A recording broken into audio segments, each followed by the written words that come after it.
sont dans les tranchées en attendant un avenir meilleur. Bien sûr c'est moi le meilleur. Dans pied de 5 millions, le cache comme les billons. Dans la BM, j'suis comme tout puis le papillon. Il faut des pavillons, ouverts sur papillon. Dans la BM, j'suis comme... Bonjour, moi c'est Kenneth Nanté et aujourd'hui vous êtes à l'écoute de Mon Intérieur, le podcast qui facilite le développement personnel de la jeunesse ivoirienne. Aujourd'hui nous recevons un invité très spécial et polyvalent, un rappeur qui a récemment lancé sa marque de vêtements. Aujourd'hui nous recevons Big Shitty. Yo, vous connaissez, c'est le Big Shitty, le président de Trap Bay, le man Seriam. Tout comme est là pour l'interview, Mon Intérieur, vous connaissez. C'est les Donc pour commencer, on va te demander qui est Big Shitty, le personnage que tu utilises pour la musique. Alors, Big Shitty, à l'état civil, c'est Carl Emmanuel Mouviago. Donc, je suis un jeune franco-ivoirien, né en 2007 en France. Et Big Shitty, c'est un personnage, voilà, à la base, c'est quelqu'un qui fait du contenu sur les réseaux sociaux, sur TikTok, sur YouTube. Je fais des vlogs et récemment, j'ai commencé à publier des scènes sur les plateformes. J'ai également une marque de vêtements, Maison Emmanuel Seriam. En tout cas, j'essaie d'avoir un aspect pluridimensionnel de mon influence. C'est un peu ça que je fais sur les réseaux, quoi. Est-ce que tu peux nous expliquer d'où vient le surnom Shitty? Le surnom Shitty. Donc, je vais expliquer Big Shitty. En fait, Shitty, c'est à la base, j'ai entendu ça dans un son de l'équipe Baboulen. Et on me disait, petit, j'attends Shitty un peu. Et le mot Shitty, en fait, c'était resté dans ma tête. Et ça fait que je l'utilise au quotidien comme une expression, c'est-à-dire, Shitty, c'est comment, et moi, Shitty, etc. J'utilisais beaucoup. Et arrivé dans ma nouvelle école, j'ai commencé à vraiment beaucoup l'employer. Et donc, il y a une fille, grâce à elle, Amira, qui connaissait pas mon nom.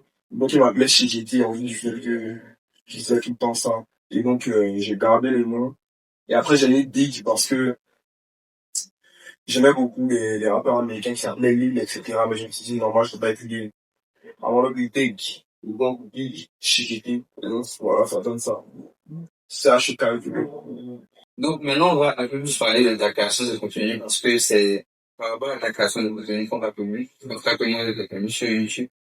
Est-ce que tu peux nous expliquer ta première vidéo? Est-ce que tu te rappelles de ta première vidéo? Ma première vidéo, d'abord, j'ai commencé à faire des vlogs sur Instagram. Sur un compte qui s'appelait Lawrence Friday Stays. En fait, ça en fait moi, j'aime beaucoup YouTube. Je suis vraiment un enfant de YouTube, j'ai grandi avec YouTube. Et j'ai toujours aimé les vlogs. Et c'est un youtubeur français du nom de Striker qui m'a amené à faire des vlogs pas mal de mon quotidien, c'est-à-dire filmer mes mois et le poster sur Internet. Et donc, j'ai posté mon premier vlog sur Instagram, au mois d'avril, je me rappelle.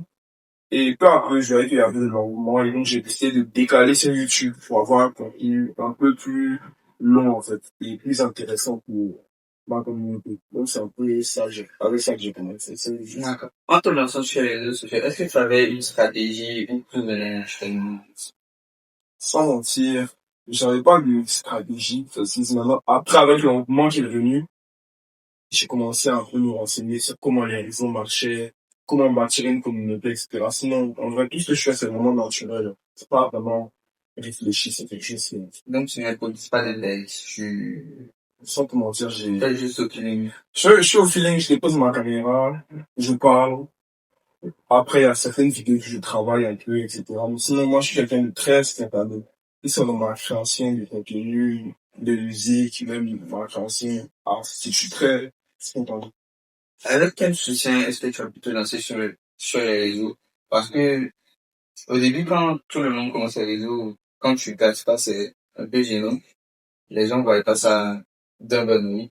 Du coup, qu'est-ce qui t'a motivé à te lancer jusqu'à ce que tu viennes à cette année? En fait, bon, j'ai envie de dire que moi, j'ai jamais, en tout cas, au début, dans mes vlogs, j'ai jamais ressenti vraiment une certaine gêne, quoi que ce soit, parce que c'était quelque chose, un contenu qui était vraiment frais, en fait. Vraiment authentique. C'est-à-dire, je filme le quotidien. Et tout le monde a un peu envie de me passer à la caméra, quoi. Et ça fait que j'avais le soutien un peu qui les amis. Donc, c'est devenu comme une tradition dans mon entourage, c'est-à-dire les vlogs de Lars. Est-ce que tu t'es déjà senti obligé de créer du contenu des jours où tu n'avais pas d'espace? Honnêtement, non, pas du tout. pas du tout. Oui, YouTube, honnêtement, quand j'ai pas envie de poster de blog, quand je sens plus l'idée de filmer ma vie, je le fais pas. Malheureusement, pour ceux qui me regardent, malheureusement pour moi, parce qu'en fait, comme je l'ai dit, mon contenu est vraiment spontané, en fait. C'est pas un contenu vraiment réfléchi, entre guillemets, dans l'idée de, non, je vais faire telle vidéo pour que ça marche. Non, moi, je fais vraiment ça par passion. Et tant que ça me passionne pas, tant que je sens pas vraiment la flamme de la création de contenu, je ne le fais pas parce que je trouve qu'après, c'est pas très intéressant pour ceux qui me regardent parce que je pense que je plais en authenticité à fond. Ouais. En parlant d'authenticité, pour toi, c'est quoi je fais contenu fait que tu penses que, genre, personne d'autre ne fait? Selon moi, le contenu le plus authentique, c'est celui en film sans vie parce que chacun a une vie différente. Et en fait, c'est intéressant de percevoir la vie du point de vue de quelqu'un d'autre, en fait, parce que chaque personne est différente. Et moi, je trouve que c'est intéressant de voir la vie au travers de points de vue des autres. Par exemple, vivre une même situation, mais à travers une autre perception. C'est pour ça que, par exemple, on regarde des vlogs de concerts auxquels on a assisté pour voir comment les autres l'ont fait, en fait. Moi, je trouve que c'est intéressant, en tout cas. D'être vraiment soi-même, en fait, c'est ça. Moi, c'est ça, je peux considérer ça. Mais beaucoup de sur les réseaux sociaux, genre, il y a beaucoup de personnes qui ont commencé à te suivre.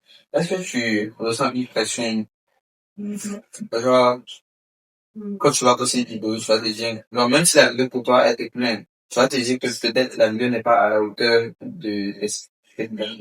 à la hauteur des attentes de tes spectateurs. Pas du tout. Selon moi, en tout cas, à chaque vidéo, en fait, je veux pas décevoir sur ma propre vie, en fait, parce que bon, mes vlogs, c'est un peu ma vie que je filme, tiens. C'est tout que ma vie, il leur plaît pas, bon. Et c'est plus pour moi-même que je fais ça. En fait, même ça me plaît de poster ma vie sur les réseaux, en fait. Donc, peu importe, même si j'avais un seul vue, j'allais continuer à le faire. C'est plus une sorte de thérapie pour moi. Et Est-ce que tu as des critiques et si oui, comment je vais dire? Parce que, euh, en faisant mes recherches pour BNP, sur ton compte, je n'ai pas vu voir des gens qui n'aimaient pas ton contenu, qui te descendaient. en fait, tu vois quelqu'un, je pense, dans ma création de contenu, soit tu l'aimes, soit tu aimes vraiment, soit tu détestes. Et donc, quand tu détestes, tu vas pas plus tard dans ce c'est-à-dire, tu vois, je me suis dit, j'aime même pas plus tard, je suis pas quelqu'un dans le sens où, non, ah, j'aime bien, ou alors j'aime pas, je suis vraiment, soit j'aime, soit je déteste. Si tu détestes, fais pas attention, quoi. Donc, ça fait que je ne sens pas vraiment une volonté de gâteau. Dans tes blogs où tu dis que c'est authentique, est-ce qu'il y a des trucs dans la vie que tu caches?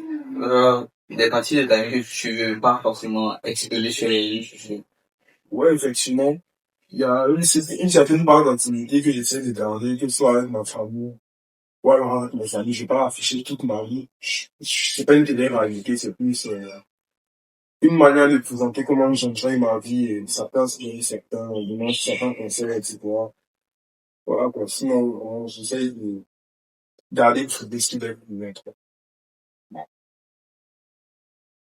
Tu veux qu'on se souvienne de toi comment en 10 ans?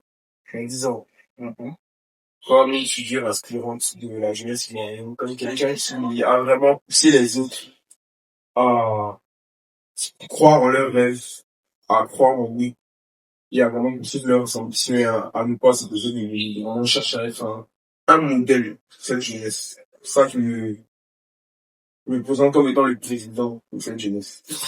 Moi, c'est plus artiste. Voilà. Pour rigoler, mais c'est un peu dans cette optique-là que je suis le ma musique, etc. Je pense aller voir le chanteur et ici le designer chanteur. Tu comptes rester en Côte d'Ivoire ou bien de développer international? Je pose pas mes limites, donc je suis vraiment, je vous dire mon moment, c'est-à-dire le plus loin possible. Je crois que la lutte, que tout est possible à Dieu et que rien n'est impossible. Enfin, que rien n'est impossible à Dieu et que tout est possible à celui qui croit. Donc, je pense que si je crois en moi, je crois ce que je fais, je crois en Dieu. Je crois que je parle le plus loin possible et c'est ça que j'ambitionne. C'est à quel âge tu as commencé à penser que tu voulais te lancer dans la musique ou dans la passion? Bon, en fait, ça va comment j'ai commencé à rapper très vite. J'ai commencé à rapper à l'âge de, bon, plus on va dire, à l'âge de 9 ans comme ça. soit des tailles ski d'océan avec mes cousins, etc. On montait des prods, tailles timos. On rappait un peu de s'amuser, comme aïe, on s'inspirait d'eux un peu. Et mon premier son que j'ai posé au studio, je l'ai posé en 2021. Donc, à 4 ans, je devais avoir 13, 14 ans. Et donc, c'est à partir de là, je me suis dit, ah, vraiment, j'aime bien faire ça. J'aime bien aller d'autres rappeurs rapper. Donc, moi aussi, j'aime bien rapper. Ça me plaît. Parce que je trouve que, j'ai toujours trouvé que j'avais un certain talent, en fait. Et donc, c'est à partir de ça que j'ai commencé à rapper. En 2021, sous le nom de Assis Frogo. C'est toujours ça, SoundCloud, ceux qui veulent aller écouter. Après, mon CV, elle est vraiment sérieux. Et donc, j'ai continué à peaufiner mes marques parce que j'avais arrêté la musique. Et c'est en 2025 que j'ai commencé à rapper sous le nom de Mitch GD, créateur de la coucou, rap, malais, mais non. À 13-14 ans, quand tu as commencé, à 13-14 ans, quand tu vas la première fois, je pensais toi, c'était à cette personne. Donc, moi, c'est pas comment expliquer, mais j'ai toujours cru en moi, dans ma tête.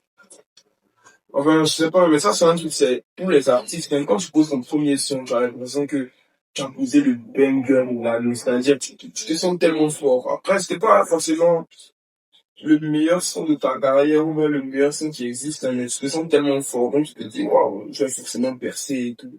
Donc, moi, bon. Vous voyez aller loin, même avec mes premiers sons. Et tu dirais quoi à quelqu'un qui n'a pas encore fait ça, quoi? Je dirais que, la vie va dire en chez 29 ou 26, parce que j'ai formé des projets, et un malheur pour pouvoir avoir de vous donner un avenir et de l'espérance. Donc, moi, je pense que Dieu a un plan pour tout le monde. Après, c'est plus, pour trouver sa voie, il faut pas regarder les choses, enfin. Faut pas se dire, ah, comme lui fait ça, ça marche. Moi, si je vais faire ça, ça va marcher. Et voilà, quoi. Faut plus chercher à se connaître soi-même, faire ce qui nous plaît avant de, sinon, Donc, il y a beaucoup de monde qui se pose la question. Il y a un son que tu as fait toi aussi. Je ne me rappelle plus c'est vrai. Mais c'est qui la fille qui parle au début? bon, ça, il pense que, la voix plaît beaucoup. Bon, déjà, c'est pas ma chérie, mon frère, c'est bon. Ma chérie qui fait la voix. Bon, en tout cas, un jour, vous serez, je sais pas, peut-être quand je vais sortir un projet, je sais pas. Mais en tout cas, bon, pour l'instant, ça reste un secret. Ceux qui savent. Mais un jour, le grand public saura qui est. Chez qui était le code de cette rame. Chez Donc, merci à tous d'avoir suivi moi d'ailleurs. Aujourd'hui, on a tourné avec Big Shikedi. ça vous paye bien. En tout cas, je suis assez fort savoir qu'on est ensemble, sale. Le papillon, il faut des millions, on devient millions dans la BM, je suis comme Fifi le papillon. Il faut des millions, on devient millions dans la BM, je suis comme Fifi le papillon. On arrive en là. Le DJ met là. On arrive en là. Le DJ met Cocody, trap.